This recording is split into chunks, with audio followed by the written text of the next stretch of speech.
सरकार जब सीधे तौर पर रिश्वत नहीं ले सकती, गरीबों को विकलांग नहीं कर सकती, उनका अधिकार वेतन से नहीं छीन सकती, तो वो एक काम करती है, वो अपनी तरफ से एक ठेकेदार को नियुक्त कर देती है। ईवीएम भी एक बहुत बड़ा षड्यंत्र, किस तरह किसानों का हक को छीन, किस तरह संविधान को बदलना है, किस तरह से दलितों को, मजदूरों को, इवन सभी जाति की बात कर रहा हूं मैं, सभी को आवश्यकता है, किसी की पूर्ति नहीं है, किसी की भी आवश्यकता हो, उन्हें कैसे रोकना है? तो एक वोट में डलते ही एक विशेष पार्टी की 4 वोट एक आदमी ने उसकी पार्टी ने डाली और वोट निकली 17। आदरणीय साथियों, दो विषय बड़े गंभीर हैं देश में, एक ईवीएम और एक ठेकेदारी प्रथा। सरकार जब सीधे तौर पर रिश्वत नहीं ले सकती, गरीबों को विकलांग नहीं कर सकती, उनका अधिकार वेतन से नहीं छीन सकती, तो वो एक काम करती है, वो अपनी तरफ से एक ठेकेदार को नियुक्त कर देती है। और वो ठेकेदार, मैं बिल्कुल स्पष्ट करना चाहूंगा, क्योंकि मैं भी मजदूर परिवारों से हूं और मैं इसको बहुत नजदीक से देख रहा हूं। वो जो एक सरकार की तरफ से नियम अनुसार एक सैलरी नियुक्त होती है, उस सैलरी में से कम 50% वो अपने आप काट लेते हैं और मजदूरों से, क्योंकि बेरोजगारी जिस स्तर पर है, आदमी लाचार होकर उन पर साइन कर देता फुल सैलरी पे और उसको आधी सैलरी मिलती है। इस मंच से यही पूछना चाहूंगा और कहना चाहूंगा, आप सब लोग इस वाली बात ही जानते हैं कि वो जो 50% ठेकेदार इन लोगों से कटौती करता है 2 नंबर में, वो किस में जाती है? वो इन भाषणबाज नेताओं के घरों में, मंत्रियों के यही जाती है। लेकिन ये तो लोग यहां तक सीमित नहीं है।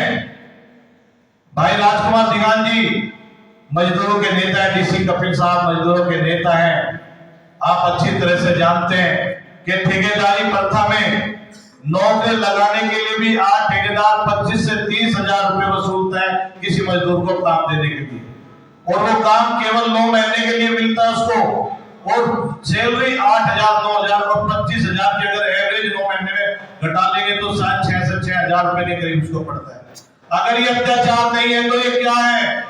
सरकार आंख मूंद कर बैठ गई है, नेता आंख मूंद कर बैठ गए हैं। और धन्यवाद करता हूं इस मंच पर बैठे भाई डीसी कपिल साहब, राजकुमार जी और हमारे भानु प्रताप जी, आपकी पूरी टीम को, कि आप उन मजदूरों की आवाज बन रहे हैं।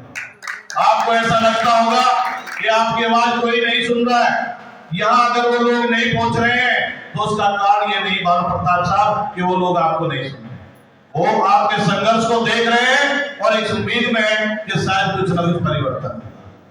अभी बात हो रही थी ईवीएम की। ईवीएम भी एक बहुत बड़ा षड्यंत्र, किस तरह किसानों का हक को छीन, किस तरह संविधान को बदलना है, किस तरह से दलितों को, मजदूरों को, इवन सभी जाति की बात कर रहा हूं मैं, सभी को आवश्यकता है, किसी की पूर्ति नहीं है, किसी की भी आवश्यकता हो, उन्हें कैसे रोकना है?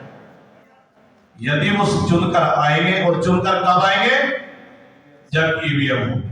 वो ये जानते हैं यदि बैलेट पेपर से चुनाव हुआ तो लोग उन्हें नहीं चुने, और ईवीएम की गड़बड़ी खुलेआम सब लोगों को पता है।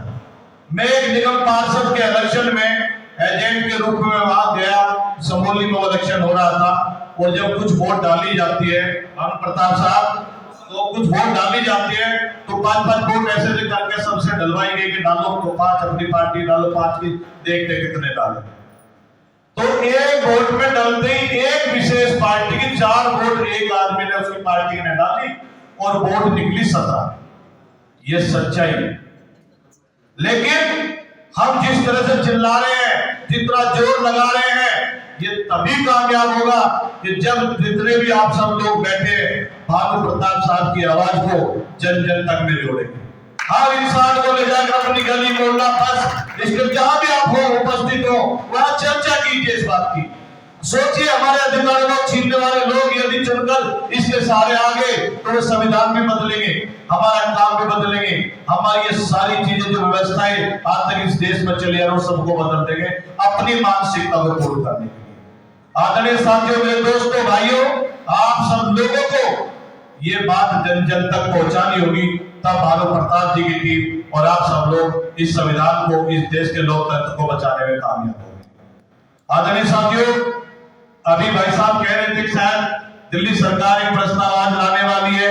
हम धन्यवाद करेंगे और सफलता की बधाई देंगे डीसी कपिल साहब आपको भी। और 25 तारीख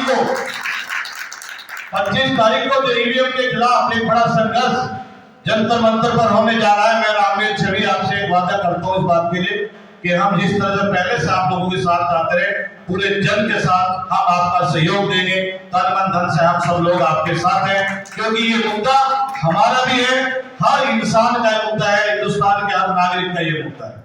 दोस्तों, मुझे जो समय दिया, मेरा स्वास्थ्य काफी दिनों से खराब है और मैं आज कई बार भाइयों का आदेश था आने में असमर्थ रहता था। आज मैंने अपनी ड्यूटी निभाई है। मेरे अटेंडेंस लगा दे भारत प्रताप साहब ये बीमार होने के बाद। दूसरा एक गलत मैसेज जा रहा है मेरे बारे में कि मैं एडवोकेट, मैं एनरोल नहीं हूं। मैं लॉ ग्रेजुएट हूं, एमकॉम दिल्ली से, लेकिन मैं लोग एनरोल नहीं हूं किसी कारणवश। मैं एडवोकेट नहीं हूं। मैं अपना झूठा प्रचार नहीं चाहता। मेरे घर में 4 मेरे बच्चे, चारों एडवोकेट, ठीक है जी। और मैं नहीं चाहता मेरा कोई गलत संदेश आ जाए। मैं राजकुमार भाई है, इनकी टीम का साथी हूँ और एक बहुत बड़ा संगठन हम लोग दिल्ली में चलाते हैं, वाल्मीकि चेतना मंच दशा और दिशा। मैं उस दिल्ली का अध्यक्ष हूँ यहाँ पर और अपनी कम्युनिटी में काम करता हूँ और हर उस मुद्दे में जो इस देश के सभी नागरिकों के लिए उत्तम हो, अच्छा हो, उसके भविष्य के लिए उसमें हमेशा तत्पर रहते हैं, उसमें सहयोग देते हैं। आपने मुझे समय दिया, इसके लिए बहुत बहुत धन्यवाद। नेशनल दस्तक की आपसे गुजारिश है कि अगर इसको बचाना चाहते हैं तो नेशनल दस्तक को सब्सक्राइब करने के लिए रेड कलर के सब्सक्राइब बटन को दबाएं, फिर बेल आइकन की घंटी दबाएं। नेशनल दस्तक को बचाने के लिए बहुत जरूरी है कि हर खबर को शेयर करें, लाइक करें, कमेंट जरूर करें।